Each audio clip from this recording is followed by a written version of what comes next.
golf fans? It's your boy Gsluke here with your weekly course breakdown, this time for the Sanderson Farms Championship. Going to break down everything you need to know about this week's venue, which happens to be the Country Club of Jackson, one of the easiest venues you're going to see on all of the tour schedule. So expect to see a lot of low scores, a cut line probably at least 4, maybe even 5 under par, and plenty of birdies to be had. But first, taking a look at last week at the President's Cup, which was one of the better weeks we've had here on the channel, on top of having Jordan Spieth as the top point scorer as an outright bet, of course, in plenty of my DFS lineups. You had JT and Jordan go 4-0 as a pairing, my favorite two players on tour, so that was a blast to see from the fan perspective. But I'll go ahead and put my top lineup on the screen right here. We had a near GPP takedown this week in the Largeville GPP. I saw there was plenty of overlay in that $20 contest, so put 50 lineups in there rather than 150 in the $5. And boy, oh boy, I think if we had all 50,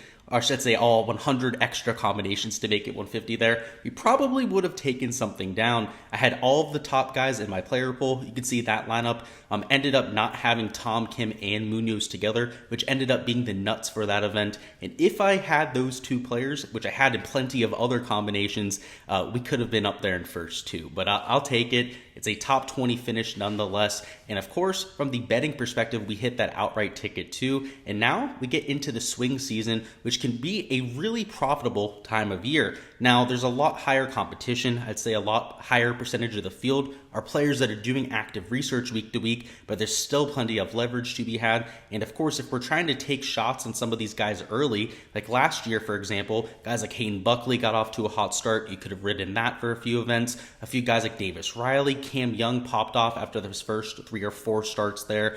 You can catch a guy early and really ride their success while they're cheaper and of course a little bit more overlooked than they should be. So whether you're betting, playing DFS, this is the time of year to really hunker down on golf season. And what we're going to do here is get you prepared for this week specifically. So we'll talk about the venue, but most importantly from the betting and DFS side, the types of players that I expect to go a little bit under the radar this week. And of course that you want to target both for your outright bets and your lineups. So with a lot to talk about, going to break down this in entirety for all of y'all. Let's go ahead and get into it.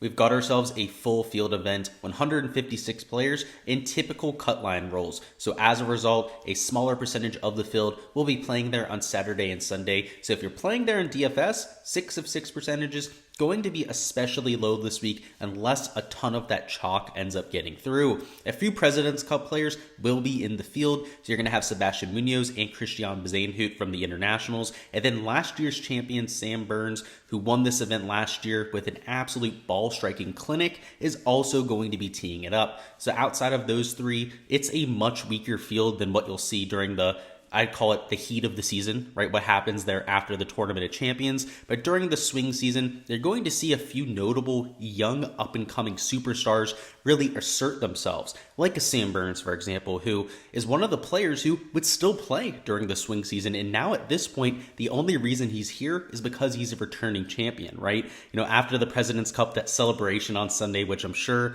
was quite extensive there with Kevin Kisner in the player room, he's not going to be as focused this week. It's more of a token start for him to pay homage to his win, give back to Sanderson Farms, rather than him going out there and trying to earn points.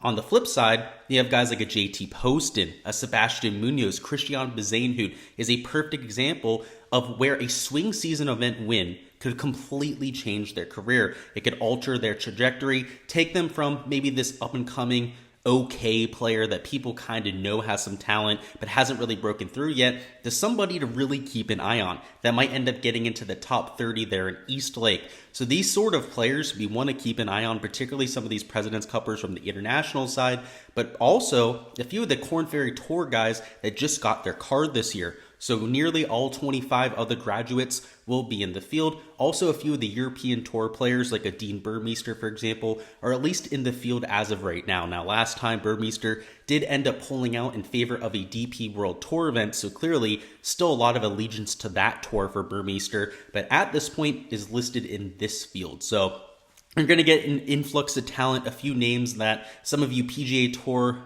regulars or even guys that are relatively new to the sport may have heard of but not seen over here on the stateside yet. Let's get to the course now. It is the Country Club of Jackson in Jackson, Mississippi. You have John Fout and Mike Gogol, who designed this in 2008. So a relatively young golf course, hasn't been around for all that much time, but it is as traditional as you're going to get. It's a parkland style golf course. There's not a ton of water on property, but a few retention lakes scattered throughout that are strategically placed on par 5s and par 3s. So they do add a little bit of spice there, but this is one of the easiest tracks that you're going to see. In terms of the scoring average, it played a whopping 2.13 shots under par. I'll say it again. 2.13 shots. That was a 69.87 average for this par 72, and that is despite it being at a 7,461 yard length. That is far from a short golf course, even for a par 72. And while it's not a beast, something like Quail Hollow that can get closer to 7,600 yards and has all of that elevation change, it's still a golf course where you're going to have to bang driver a lot more often than not. And if you hit it a little bit offline off the tee, or you're somebody that deals with distance issues, you could have mid to long iron into a majority of your holes. So this isn't a snack by any means, but given the scores that we've seen at the Sanderson Farms, there's certainly a reason for that. And let's get into it. So first and foremost, penalty strokes per round. There's only 0.28 per round, and that's an average per the field. That is 0.13 less per round than what you're used to seeing. So that's not drastically different than what you'll see most rounds. So despite there being a ton of water on this golf course, players don't hit into it all that much. So, I mentioned the water a little bit before. It's not nearly as in play as one would expect, though. The greens are relatively averagely sized. They're 6,200 square foot per green. However, they're hit at an elite level rate. They're hit at a 73.4% rate. That is a whole 5.2% higher than tour average. And 5.2% might not seem like the end all be all, but considering that they're average sized greens and they're hit well above tour average, that shows you how receptive they are. So no matter where they're tucking the pins around this golf course, over the years, they've been receptive enough where players can put spin onto mid-iron. Something like a 7 to 8 iron is actually going to back up at times on these greens, which makes even the hardest, and I say quote unquote hardest there in quotes, of pin locations accessible for even mid-level iron players. And I put hardest in quotes there because the scores here are just outrageously low. A lot of that has to do with the par 5s, which all but one of them are going to be reachable by the entire field, but also because the greens are super flat. When you get on the surfaces around Country Club of Jackson, even a 20 to 30 footer is going to look makeable. They're the flattest greens that you're going to see. While they'll run it right around a 12 on the stint meter, they have plenty of speed to them. They're about as resort style as you're going to get. You're not going to have many double breakers, and a lot of the breaks on the greens aren't very nuanced. They're predictable. You don't need a greens reading book to understand how much a lot of these putts are going to move. And based on the shots gained metrics, specifically of the winners over the last 2 years, that's been backed up by not only the eye test, like I'm talking about, but also the stat perspective. So last year, Sam Burns won this event, losing 2 strokes to the field's putting. The year before that, Sergio Garcia won this event with his eyes closed putting. And I'm not kidding. Go ahead and look it up. He literally putt for the last 2 rounds at the Sanderson Farms with his eyes closed.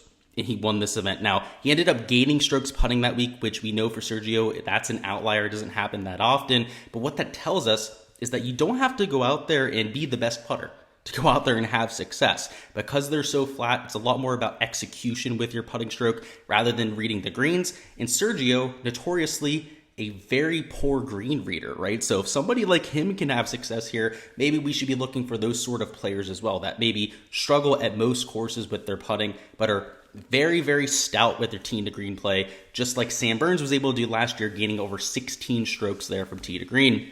Moving on to the fairways, they're a little bit more narrow than what we're used to seeing. So they're 29.7 yards wide on average, which is 5 yards narrower than what we're used to seeing. And the driving accuracy was a little bit less than average. So even though they are receptive, much like the greens here, they were hit at a 62.7% rate, which was 3.3% less than tour average. So because they're narrower, they were hit at a lower rate, but also because of the length. When you have the golf course over 7,400 yards, players aren't going to be hitting 3-wood off the tee as often, driving iron off the tee as often, and as a result, bringing driver in off the tee is going to bring in more dispersion from left to right. So that's not a surprise. Though the missed fairway penalty here isn't all that large. So you have 2-inch Bermuda grass. It's a 419 Bermuda, and it only has a 0.32 stroke penalty. So every time you hit into the rough, it's about a 0.32 shots gained penalty, which is 0.05 shots less than tour average. So it's right around average. It's Bermuda, which tends to be a relatively penal rough, but it's only 2 inches long. And that is also a Bermuda / zoysia. So there's going to be patches around the golf course where it is also a little bit of zoysia there. Zoysia rough is a little bit more tricky than Bermuda rough to hit out of. Alrighty, let's get into the hole-by-hole breakdown now. Get an idea of the identity of a country club of Jackson. Hole number 1 is a handshake, extremely straightforward, particularly with the off-the-tee shot, where you have all the room that you need off the tee. Most players will hit a driving iron, perhaps a 3-wood out there, set up a flip wedge into the relatively flat surface like you're going to see on most of the green complexes here. But if you decide to hit driver, you do bring a little natural area to the left into play. To get it the whole way to the water would be asking a lot, but a lot of players with driver will bail out to the right. There's going to be a lot of fans over here near the cart path area, so if you end up banging it through the fairway, let's see, out here near this little cart path, which is 366 yards, you're going to have what, like 50, 60, maybe 70 yards into the green, and unless it's a front right pin location, you're going to be in the absolute mayor's office. So perhaps when they have that front right pin, players will go out there, take a driving iron off the tee, but if you have a back right, back left, or even a front left pin location, I'd expect a lot of drivers there off of hole 1. Hole 2 is 413 yards, so also relatively short. You have to be a little bit more careful off the tee here because there is a retention lake to the left side of the green complex. So if you're in this fairway bunker, you do bring that into play with a mishit out of that hazard. If you end up on the right side over here, you might have to lay up to the front right of the green, right? If you're here, have to keep the ball low, run it up onto the green. You don't want to be overly aggressive because the green here does slope from the right side down to the retention pond. That's how a lot of the drainage works on these southeast golf courses. And when you have Bermuda, that is going to be of the utmost importance. So I would expect a lot of players to be a little bit more conservative here. But if you can get it in the fairway, a very simple, straightforward birdie look with the wedge that a lot of players will take advantage of. Hole 3 is your first par 5, so 583 yards. It's not a cakewalk by any means, but still should be reachable by most players if they can get it in the fairway. Right around a 260-yard shot to the center of the green, about a 240-yard carry to get it to the front edge of the green, but in either circumstance, should be a birdie hole, whether you're laying up or going forward in 2, because of how simple the green complexes are. Hole 4 is the first par 3, so 180 yards. While it's a small surface, it's not well protected. You have a bunker to the front right, also the back right. So a front right pin location, also a back right pin location can be a little bit tricky, but I'd expect most players to be a little bit more conservative when you get those dicey pins. And when you get this, I'd say middle left, I guess, pin location. It's not really the front left over there in the middle peninsula, or one that's towards the middle back here. Those are going to be birdie holes, right, where players are a little bit more aggressive. Getting up and down over these little chipping hollows aren't going to be all that difficult, whereas the bunker shots to a short-sided pin might give players a little bit more pause. So it's a relatively straightforward hole that might change a little bit depending on pin location. Hole 5 is the longest par 5 on property. It's not reachable in 2 by most, though players like a Sam Burns, more elite level bombers could sniff it there. Most will end up taking the conservative approach though, hit a 3-wood off the tee, something like a 4-iron down here to right around 100 yards, and set up for third time out of the first 5 holes, a relatively straightforward wedge look. Hole 6 is 473 yards. It is on the longer end of the spectrum when it comes to the par 4s. Make sure you get it in the fairway. You can set up a birdie look here, but you really want to make your hay early on this golf course. Holes 1 through 5 have at least 4 birdie looks, if not all 5. And then the middle of the golf course, I'd say like hole 6 through at least like 13, 14, can be a little bit difficult. The closing stretch has a few drivable par 4s, a few 400-yard, 360-yard par 4s that you can really get at in 2. So, you want to get those birdies on the board early and then kind of survive here for the next about 6-7 holes. Hole 7's 211, right, par 3, another difficult hole there. So you're starting to see some of the distance come into play with Country Club of Jackson. Hole 8 is 496, so it's on the shorter end, but don't be fooled here. There is a water hazard that creeps into play that a lot of players will end up duck hooking it into. You can't be all that aggressive here either, because if you run out through the fairway, you'll also end up in that lake and retention little stream there. Overall, you hit like a 4-iron off the tee, you set up a pitching wedge into this green, and it's not nearly as easy as you'd expect on the scorecard yardage. Hole 9 is 413. It's definitely a lot easier than hole 8, so even though it's slightly longer, it's a lot more straightforward. Avoid the fairway bunker off the tee. You can hit driver if you'd like to really take it out of play. I mean, what is it, like 315 to completely take it out of the picture, and you'll see players like Sam Burns that really bomb it out there. They get it up there close to like 330, 340, setting up 60 to 70 yards in. So, as long as you're driving it well around Country Club of Jackson, you're just going to have to birdie look after birdie look. You're just going to have unlimited looks with the wedge. Next hole is 300. I shouldn't say it's 300. It's 219 yards. It's a par 3. So another relatively long par 3 that you're going to have to hold on for. Not well bunkered. I mean, this bunker to the left side is completely out of play. The front right bunker is the one that'll cause players the most trouble. But unless it's a back right pin or a front right pin, it's not really going to be that much of a nuisance. Back left or a back middle pin are going to be extremely gettable. Hole 11 is 547 yards. It's the shortest of the par 5s. It's gettable in 2 by every player in the field, even if you miss the fairway here. There's no bunker in front to gobble up shots that are running up, so you can run up shots here with a 3-wood, a hybrid, that sort of thing. Expect to see plenty of eagles around hole number 11, but also plenty of birdies too. Hole 12 is 407 yards. It's relatively short. You do have water in play for the approach shot. So you can see over here to the left side of the green, another retention area. You also have plenty of slope coming from the back right of the screen to the front left. So if you end up overspinning a shot to a front left pin, you could end up in the water there. So just mind your P's and Q's there. Get it to the middle of the green and get out of there with a par. Hole 13 is only 165 yards. I would argue that this is the start to the really gettable stretch of the golf course. So a sub 170 yard par 3, that's a gettable look for everybody. Hole 14 is 477 yards. So though it's not the shortest par 5 on property, it also has one of the highest birdie rates. So you can easily get up there in 2, even if you're in one of the green side bunkers. It should be a relatively straightforward sand shot to almost every pin location. Hole 15 is only 324 yards, so definitely drivable by players that choose to take it on. You do have that greenside bunker that, again, leaves you a pretty solid shot into every pin location. I mean, even a back right, it's not that short-sighted. Again, the greens here are extremely receptive, and even the long bunker shot to the back left pin location isn't the worst thing to do because you can run it out of the sand, right? You can hit a little bit of a lower trajectory sand shot and get it the whole way back there. So hole 15, another birdie look. 16 is 465, so it's a little bit longer, a little bit more meat on the bone here to take care of, but it's still something that most players will be able to get up there too. And just to give you an idea, I skipped over it there on accident. There's a little bit of a hazard up there in front of the green, but it's a good like 50 yards short.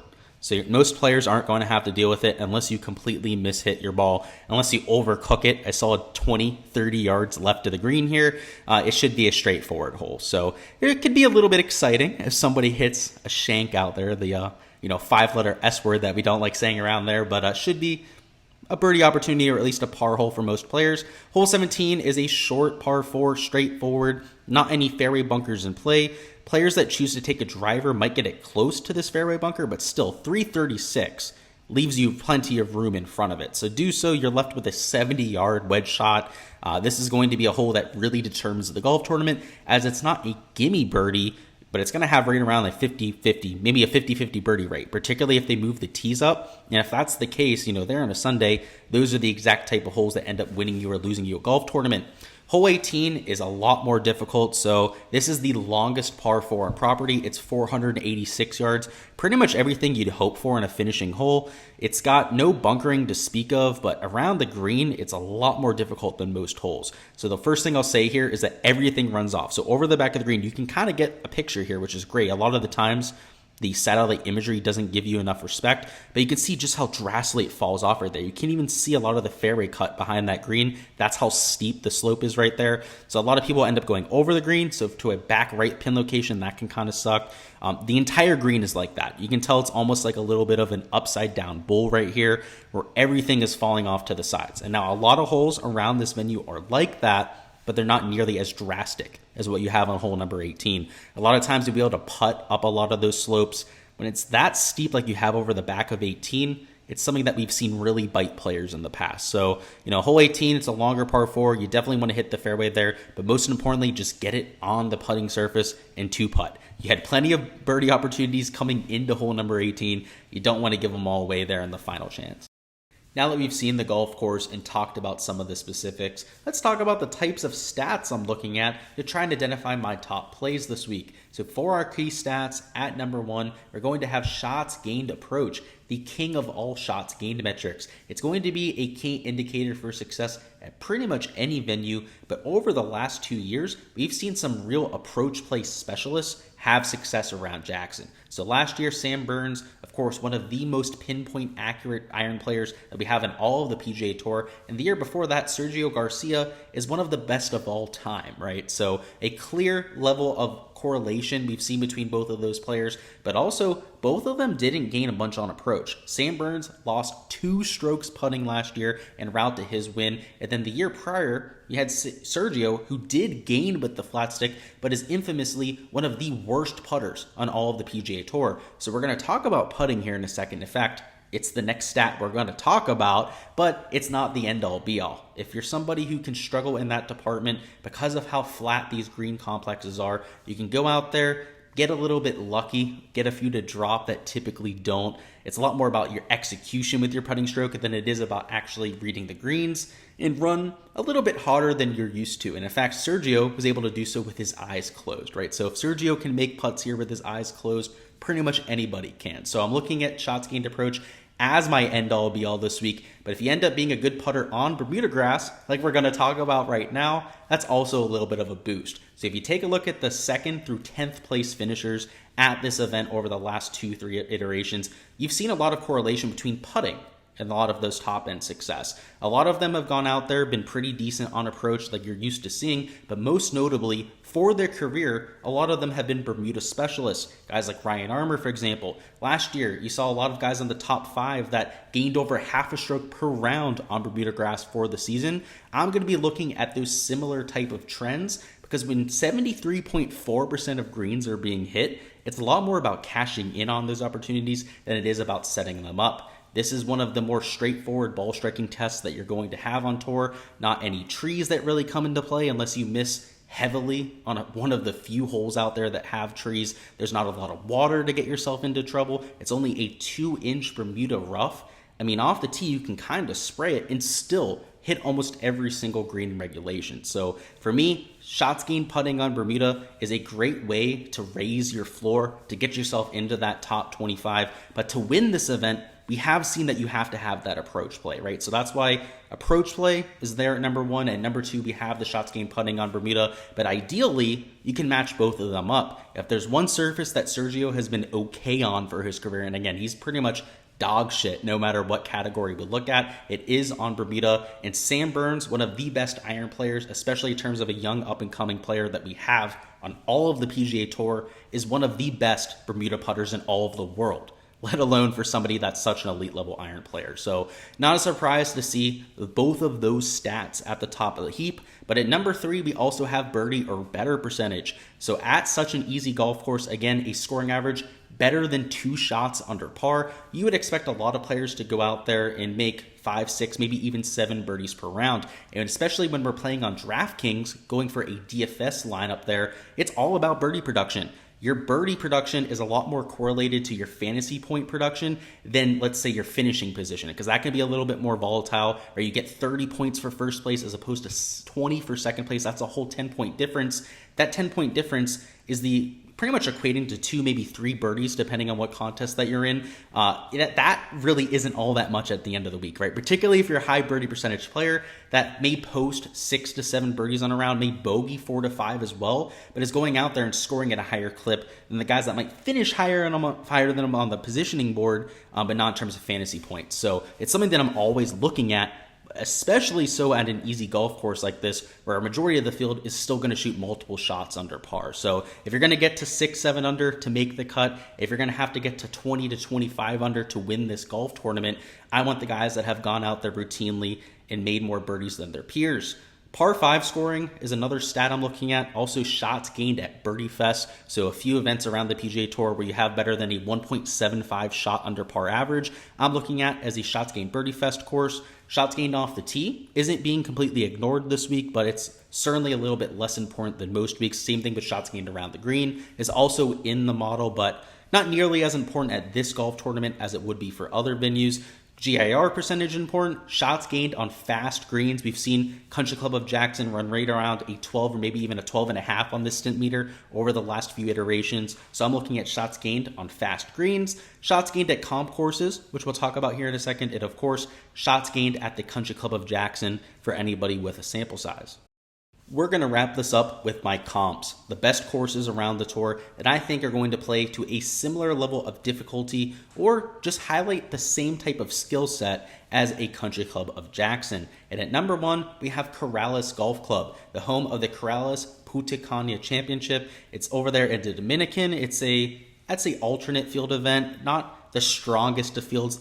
Kind of like what we're seeing here for the Sanderson Farms. So from that perspective, I think there's quite a bit of crossover. But most of all, from the course perspective, you have past Palm greens there, which are a little bit unique. So not quite the Bermuda that we're going to have over here at the Sanderson Farms. But if there are any two types of grass that play the most similar, I'd say it is Bermuda and past Palm, because on past Palm, you still get a little bit of that grainy effect. I can just tell you, as somebody that plays on a golf course that has past Palm greens, you still get a little bit of that shading effect out there. So if there's going to be a little bit of crossover there, that's great, but it's also a long golf course. So that course is actually 7,700 yards, so quite significantly longer than what you're going to see this week, but also plays like a Birdie Fest. Plays 1.5, 2 shots under par. It's going to have a winning score of like 15 to 20 under par. That's what we usually see at the Corrales. Large greens, high GIR percentage. The fairway percentage is a lot higher at Corrales just because you have like 35 to 40 yard wide green fairways, which are among the widest that you'll find on the PGA Tour. But also, at this golf course, you only have a 2-inch rough, right? So when you're missing the rough around Jackson, it's not that big a deal. They play a lot similarly just because of resort-style golf courses. The greens are massive, like I mentioned, but more than anything, they're resort-style greens. They're as flat as humanly possible. There's not a lot of undulation to them to be speaking of. And this 20 to 30 footers, rather than having let's say an 8 to 10% chance of making them, you're going to see them made at like a 15 to 20% rate, almost twice like what you'd see at most golf courses, because the greens are that simple to be made. So I think there's a lot of parallels to be made between the putting at both golf courses, but also the length off the tee and really the priority on the iron play. Next up, we've got Caves Valley Golf Course. So that was the home of the 2021 BMW Championship. So not this year where we had it at Wilmington Country Club, the year prior when it was at Caves Valley. Another course where you had insanely wide fairways, right? So, kind of like Corrales, it was a little bit easier off the tee than what you're going to see at Jackson, but much like what you're going to see this week, and we saw at Corrales, large, extremely receptive greens that have almost no undulation to them. And you saw guys like Bryce and Cantlay, if you remember, making every 15 to 30 foot putt that they had, right? They were making them, they were 5 to 10 footers. They were making them at like a 60 to 70% clip. This is that same sort of golf course, right? It's 7,500 yards. Caves Valley was like 7,500 yards, but it played ridiculously easy because of how easy the putting was and also how receptive the greens were too. So that's something that I'm definitely looking at, even though it's only a 1-year sample size.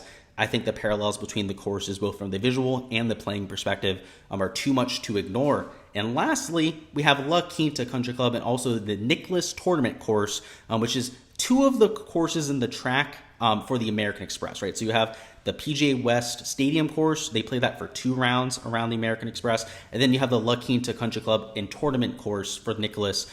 They play for 1 course on their own. So those 2 courses are wide open. They're the easiest out of the 3 at the Amex. They also are wide open off the tee, right around 7,500 yards. They have Bermuda greens, and they play, you guessed it, right around 2 shots under par. So the one thing I'll say is that we don't have shots gain metrics, just total scores from these events, which is why it's there at number 3. But I think from the playability perspective, they're almost identical. So I love them from that perspective, especially if we can take a look at some of those scores and try and figure out who might play well at this golf course. Just wish we had shots gained to speak of. I mean, that would be the kicker there, would make it Unbelievably helpful to us, but still something that I think we can learn something from. All right, fellas, that is all I've got for this week's course breakdown. Before you hop on out of here, go ahead and smash that like button, but also go ahead and comment down below what you think the winning score is going to be this week. It's gonna be a birdie fest. There's some rain coming through today, potentially on Tuesday as well. So I'm gonna take 24 under par. I think it gets roasted.